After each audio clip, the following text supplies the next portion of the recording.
الحمد لله رب العالمين والعاقبة للمتقين والصلاة والسلام على رسول الله وعلى آله وصحبه أجمعين. All praise due to Allah subhanahu wa ta'ala. May peace and blessings be on the last and final messenger, Muhammad sallallahu alayhi wa sallam. May peace, mercy and blessing of Allah subhanahu wa ta'ala be on him, who was sent as a mercy to the whole mankind. As we know, today is our weekly program of approach and manners in inviting others to Islam. And today, our speaker is Dr. Saeed Abdullah Al-Ghamdi, who is also the chairman of Islamic Culture Center in Bisham. The topic of today is Hinduism, Buddhism, and Sikhism. So, being the part of the strategy, that is, we are living in a global world, that we should know what these religions are in order to invite people towards the way of Islam. So now I call upon Dr. Ghamdi to please come on the stage. Assalamu alaikum.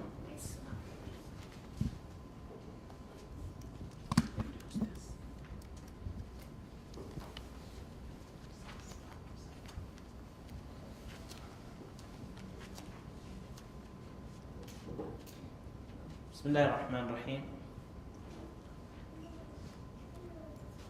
إن الحمد لله نحمده ونستعينه ونستهديه ونعوذ بالله من شرور أنفسنا ومن سيئات أعمالنا.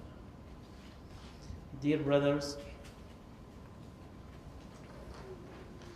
it's a good opportunity to come and speak in front of you about Hinduism, Sikhism, and Buddhism. And as you see here in this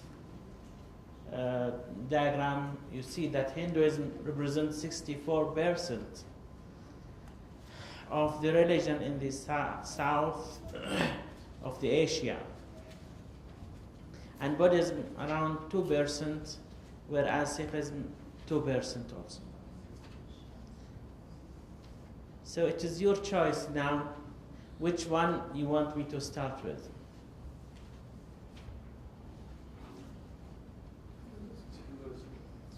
Common is common, huh? Okay.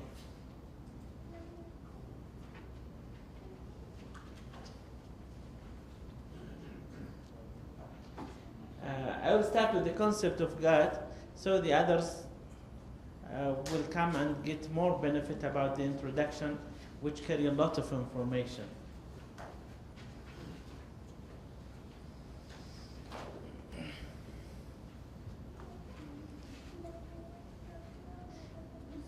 The concept of God, my objective here is to know what is the concept of God in this religion, the Hinduism. You'll find that most of the Hindu are henotheistic, which means that they accept one God, while they devote to one God, while they accept the existence of other gods. In another meaning, that they devote, for example, to the cow, for example, and they accept the presence of Brahma, Vishnu, Shiva, other gods. They accept it, but they devote to one God. This is called henotheistic. The other thing is the polytheistic, and they devote to multiple gods. The educated Hindu, either they are monism or atheistic. Monism, they devote to supreme God, what they call the Paramatma, but does not deny the existence of lesser gods.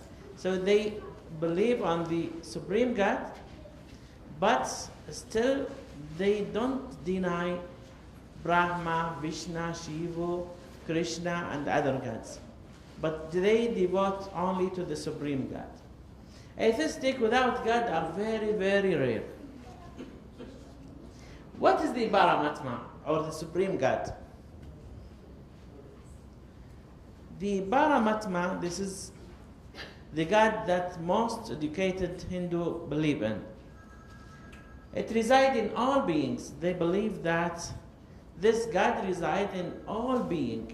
So they believe that the God resides in the human. They believe that the God resides in the animal. They believe that the God resides in the chair. So they believe that the God resides in everything. And everything resides in the God. Can you understand it? Everything is in the God, and the God is in everything. They believe that the God is the farthest thing and the closest thing, which is controversial, contradicting their other. Believe that He is the creator and the creation. So they believe that the God is the creator. But still they believe that the God is creation. The presence and the removal of the God is the essence of anything. For example, if there is a human, they believe that there is a God inside the human. If the God is removed, then the human will finish, means will go for death. The soul will go. That's why these kind of people, when they carve an idol, they made an idol. They are the one who made the idol. And they bring this idol to the temple. And they start worshipping that temple. The idol. They start worshipping the idol. Who made the idol? They are the one who made it. But they believe that the God resides in the idol. So they believe that the God entered in the idol. So they started worshipping the idol. There is something called Supreme Triad. This Supreme Triad is composed of three. It's like the Trinity in Christianity. But in Hindu, the Supreme Triad composed of Brahma, Vishnu, and Shiva. They believe in these three. Which one I mentioned first? The Brahma. Then Vishnu, then Shiva. But in this picture you see that Vishnu is in the middle. He's taking the power. Despite that, Brahma is the creator. But Vishnu, he took the power. So you can imagine how the power was given from the God to another one.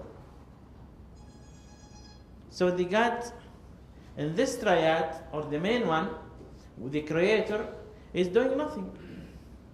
He created, then doing nothing. These three triad represent the Paramatma and considered to be the manifestation of the God. So almost all Hindu believe in this triad. The first part of the triad is the Brahma, or the creator. They know it by the foreheads. These foreheads have a story. Was sitting, his wife passed, then passed to the sides. He doesn't want to turn the head. So another head created here.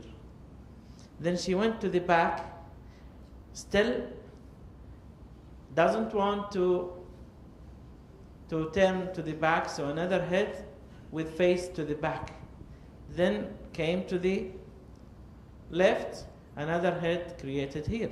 So 4 heads looking to all the sides. This is the belief about the heads. They believe that this Brahma is the son of the Supreme God. And he is the creator of the universe, the Brahma. he is the creator of the human race also. So this is the belief about Brahma. Almost all Hindu believe on Brahma, but doesn't necessitate that they worship Brahma. This paragraph from the Veda, which is the most important book or scripture of Hindu. Brahma, this is talking about the creation of the universe. Brahma, with the exertion of its own tapas. Tapas means he is sitting and he is just concentrating, like meditation, like tahannuth in Arabic. With exertion of its own tapas, heat energy out of nothing emerged Brahma without external cause or action. This caused the conception of creation. So they believe that, as what is written in the Veda, that he was sitting, concentrating, then all of a sudden, the universe created.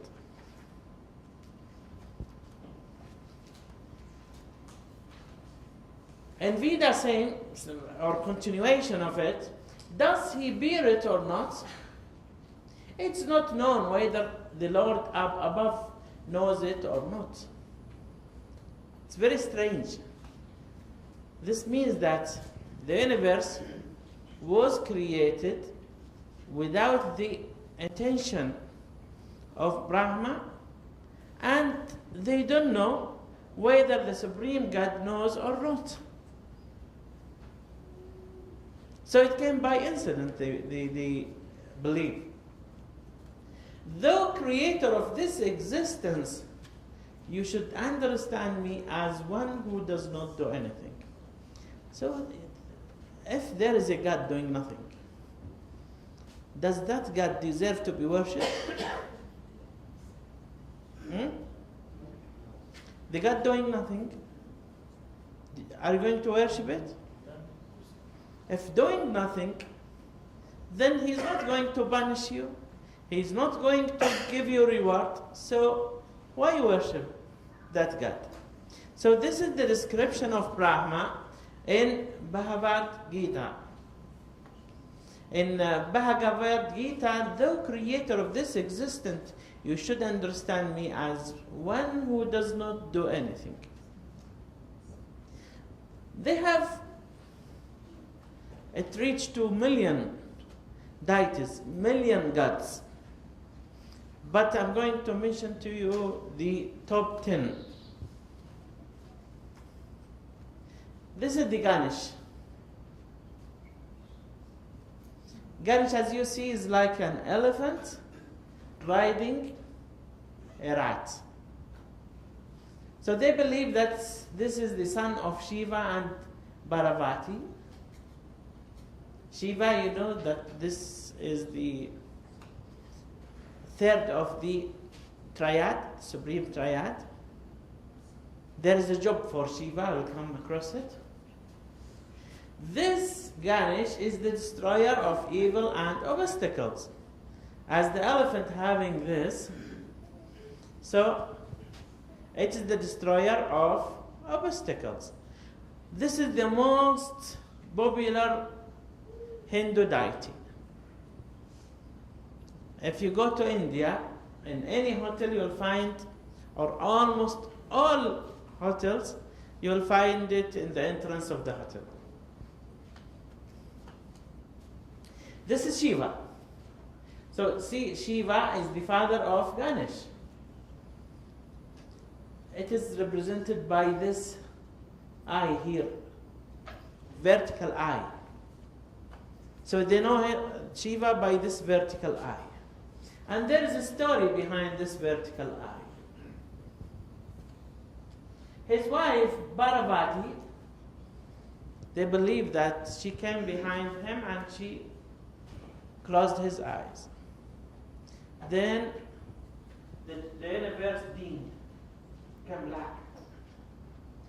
So all of a sudden, he made the third eye, vertical one, and then the universe became enlightened. So this is their belief about it. They believe that this is the most powerful and this is the destroyer. So they believe that Brahma is the one who created,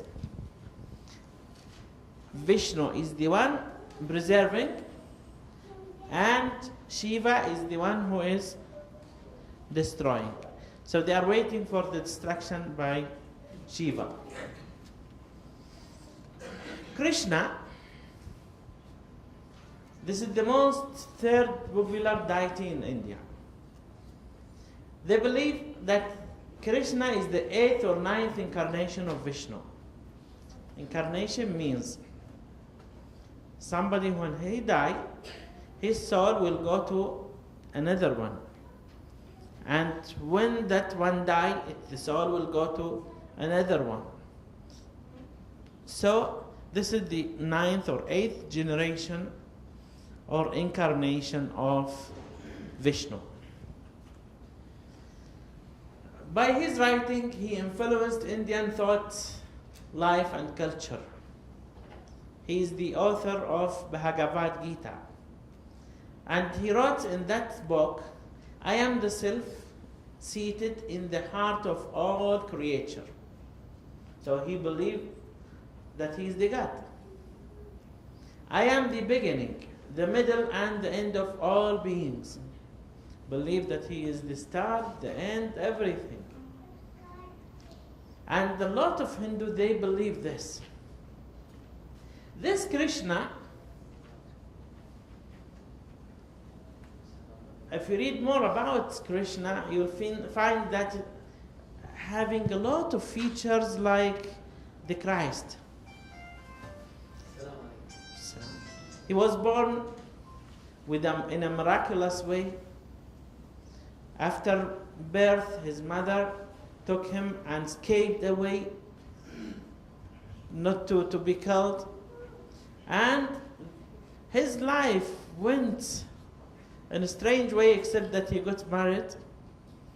And he was died with an arrow. Somebody hunted him by an arrow and died. So this God, which was mentioned that he is the beginning and the end, he died. Rama is an incarnation of Vishnu, and Rama is a student of Krishna. Described as the ideal son, ideal husband, ideal king. He is a trivial hero of ancient India. He was a big warrior. Hanuman is an avatar of Shiva. So if anything that's related to Shiva, you think about destruction. Anything related to Vishnu, you think about preservation. Vishnu, you see, had 4 hands and carrying a symbol in his hand. They know this deity by this description. His job is to preserve the universe and people. And he took the power from Brahma. You remember the verse in Quran? لو كان فيهما آلهة إلا الله لفسدتا. So here you think about these 3. Brahma, Vishnu, Shiva. Brahma was the creator, they believe. Vishnu is his creation, and Shiva is also his creation. So now 3 gods, the supreme triad, they are in power. But Vishnu took the power. Vishnu, he is not the main one, but he took the power. And it's very, very a good example if you ask any Hindu that you imagine that there is a car or there is a vehicle with 3 driving wheels. and Vishnu driving one wheel, Shiva another wheel, and Brahma holding the third driving wheel. Brahma want to go to Bombay, and Shiva want to go to Hyderabad, and Vishnu want to go to Bangalore. What will happen to the vehicle? What will happen? It will crash, it will get destroyed. This is the same for the universe. If there are 3 gods, or more than one god, then each one will impose over the other. And what will happen to the universe? It's going to get corrupted. So the universe have to have only one God. They believe that Vishnu is a complete God, and they believe that Vishnu, even he died, but he is appearing in the earth as avatars. I will come across this word, inshallah. He is the God of preservation, peace, loving, righteousness, and truth, order. The next deity, Lakshmi. Lakshmi is the wife of Vishnu. She is the goddess of luck, wealth, beauty, purity, fertility for women. Durga or Durga. They call it Durga and they call it Dogra. Means inaccessible. The description of Dogra is a lady riding a lion and holding weapons in her many arms. She is the protector of righteousness and the destroyer of evil. It's related to Kali. Kali used to get afraid of the Durga. It's dark, goddess, violent, standing on her husband Shiva. She is a goddess of time and change, a redeemer of the universe. Saraswati, this is the consort of Brahma, a goddess of knowledge, speech, learning, wisdom, consciousness, and they believe that she joined Brahma to create the human race. There is a female triad. This female triad are the wives of the male triad. The wife of Brahma, Vishnu, Shiva. They are Saraswati, Lakshmi, and Parvati of Durga. This is consort of Brahma, this is Shiva, and this is Vishnu. There is a sentence or verse in Veda. This Veda is the most important scripture in Hindu philosophy. The gods have originated after the creation. So how creation happened? If God created after creation, so they are not gods. The God have to be the creator. Devas means heavenly beings, and avatar, incarnation of gods. So Devas, heavenly being, it's related to the angels. So they are worshipping the Devas, so they are worshipping the angels. Avatars are incarnation of gods. Avatar are the generations. How many gods do you see here?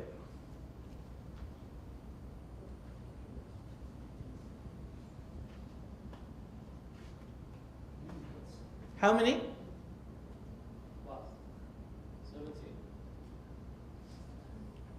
17. You might not believe me that if I tell you that the one who drew this, he's putting in his mind that there are 333,333.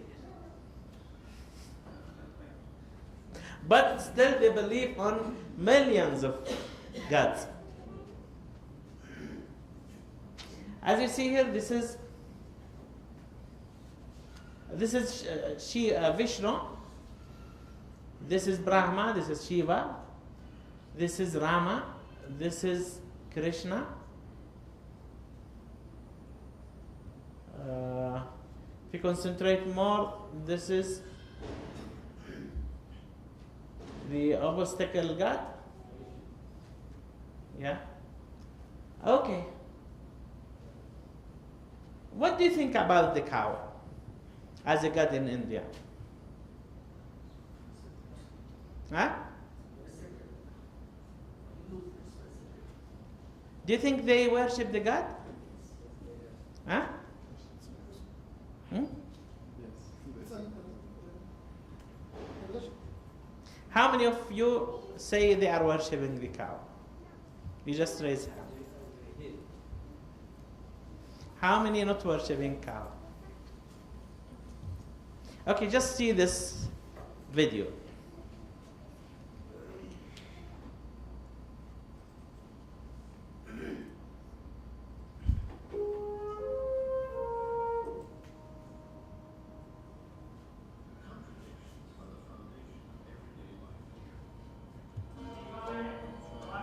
Revered as sacred, the cow is also a lowly beast of burden that toils in the fields and provides daily transport.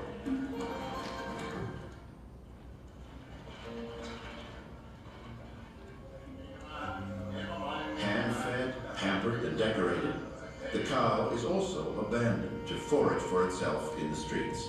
The cow is both a long-suffering animal and the infinitely adaptable mother of the universe. Even in the 21st century, a new building cannot begin without the holy cow's blessing, and when complete, the owners must perform the necessary bovine rituals. This is no backward village superstition. Attending this ceremony are modern professionals, a filmmaker, a doctor, an airline pilot. See what they are doing? They are bowing to the cow.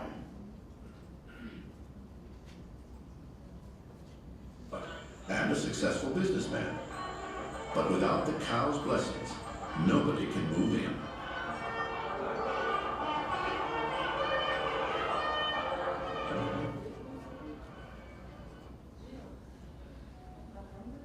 So you can imagine this? They are saying that they are not worshipping the cow. But this is saying that. What is in this picture? Rats. Do you see what's this? Rats. Huh? What is he doing? Hmm? Do you think they worship the rat?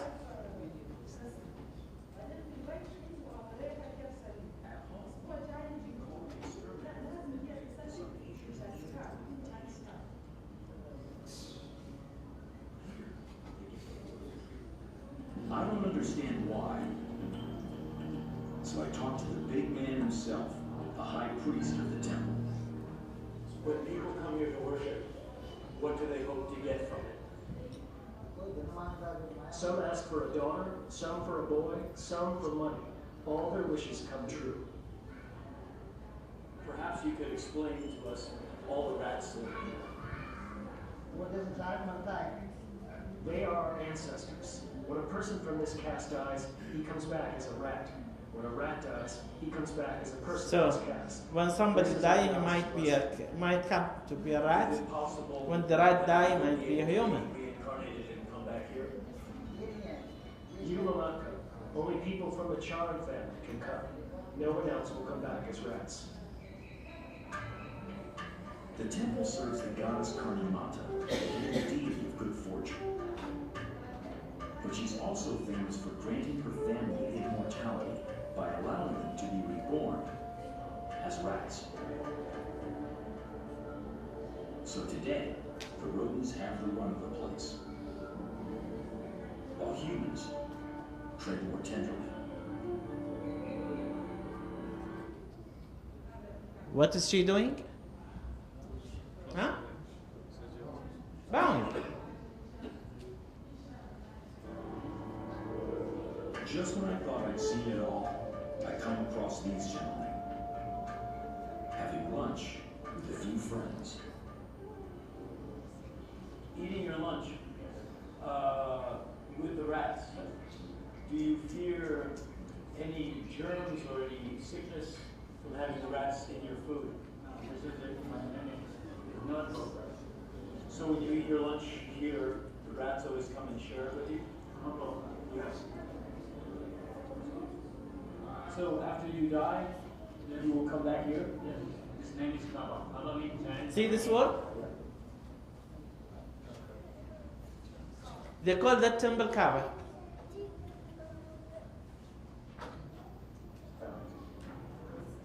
It turns out the temple villagers are members of the Charan clan and descendants of Karni Mata. They believe the rats are reincarnated members of the family. Every morning a meal is prepared in the temple as an offering to the goddess and her furry kin. With each ritual, a crowd gathers outside the shrine to Karni Mata.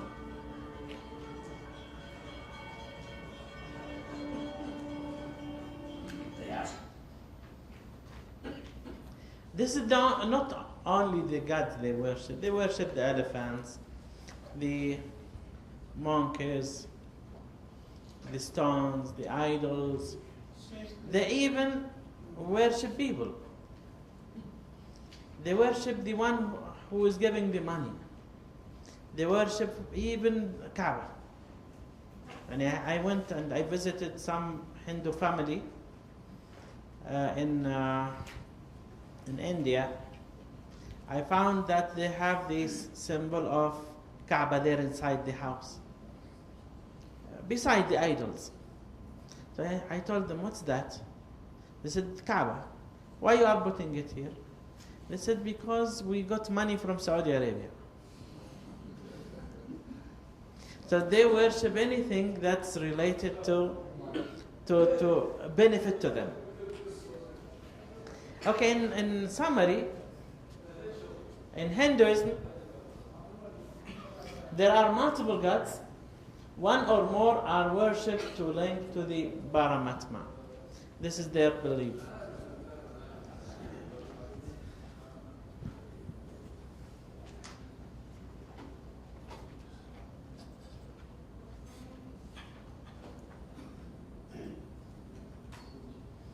This second session, we want to know what is Hinduism.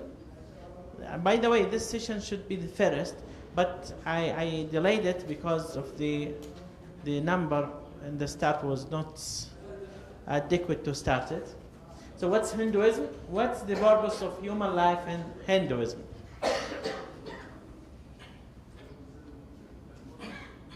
Hinduism is an umbrella of philosophical, spiritual, religious precepts, practices, and customs of most people of Indian subcontinent. So their followers are almost more than 64% of India. It's the oldest living major tradition in India, has no single founder, world's third largest religion on billion adherent, or 1 billion adherent. So here I mentioned has no single founder. The Hindu or Hinduism started 3,000 years ago. Then each authority is adding to its belief, customs, philosophy. Even till now, the scriptures are still written with new philosophies, new beliefs.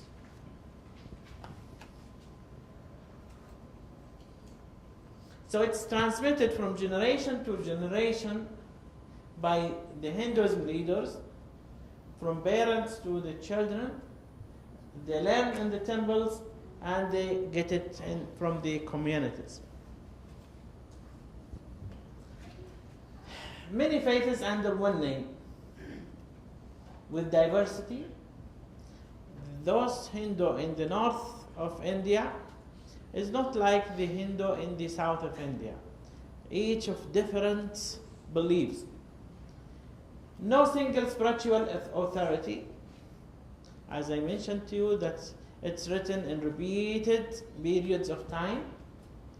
There is no unified creed. For example, in Islam we have the creed of La ilaha illallah Muhammad Rasulullah. But in Hindu they don't have unified creed. Numberless schools of independence. They have a lot of sects. It's uncountable. Also, different thoughts expressed in maybe in more than 10,000 of Guru lineages now. The Guru is the one or the highest authority. So they have 10,000 or more than 10,000 Guru. Each Guru is an authority for the follower. So for example, the Guru, for example, for sect number 1. Those in sect number 2, they don't follow him. Only his followers are following him. So each sect with different Guru. What's the objective of human life in Hinduism? You just look at this. There is something here called karma, dharma, samasara or samsara, and moksha. What is the karma? Karma, for any action there is a reaction. If you do something good, you will get good reward. If you do something bad, you will get bad reward.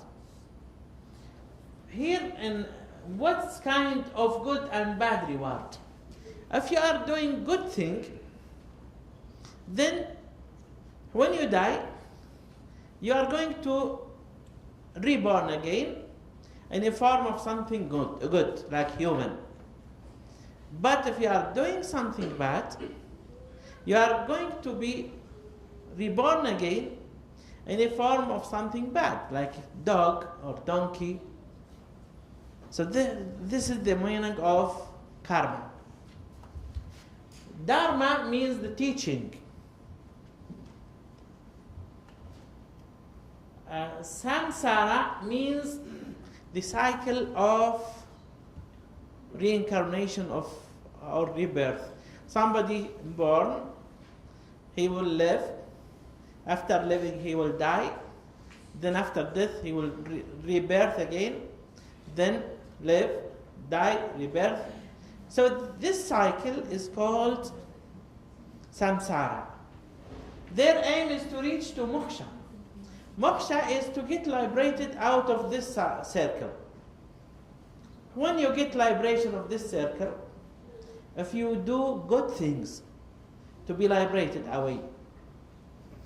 So based on karma, which is for any action, a subsequent reaction, be righteous by following ethics and duties, which is the dharma, to obtain wealth, sensual pleasure, moksha, which is liberation from reincarnation. This is the objective of their life.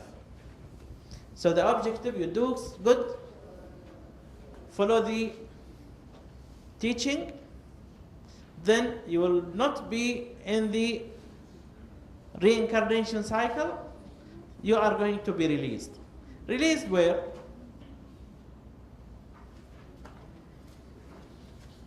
Released, the soul means it's going to be released. Where? There is a school believing that the soul is going, or it's what they call the Atman, it's going not to be identified any longer, and it's going to unite with Brahma. So one school believing that after release from this cycle, it's going to unite with Brahma.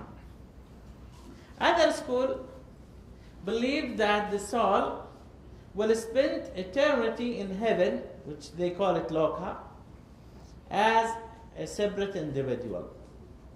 So they want to be released out of the cycle of life, either to unite with Brahma or to live as individual being in the heaven. So they believe on heaven. I think I have video here.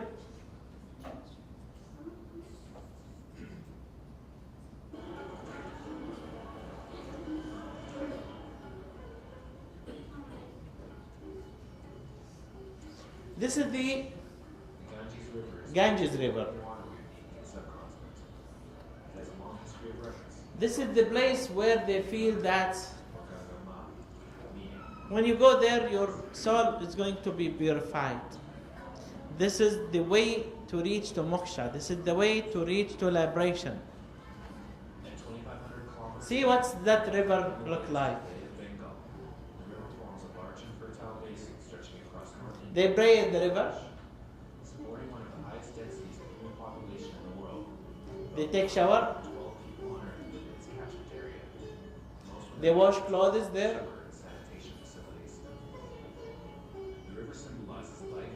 Doing meditation in the river. River Ganga is personified as a goddess who holds an important place in the Hindu pantheon. According to mythological legend, Rama collected the sweat of Vishnu's feet and created Ganga. This is priest. Holds that bathing in the river causes the remission of sins and facilitates the attainment of salvation. Every day, thousands of pilgrims make their way into the holy water of Ganga to cleanse themselves from impurity. See the dirt here? It's going to be in the river soon.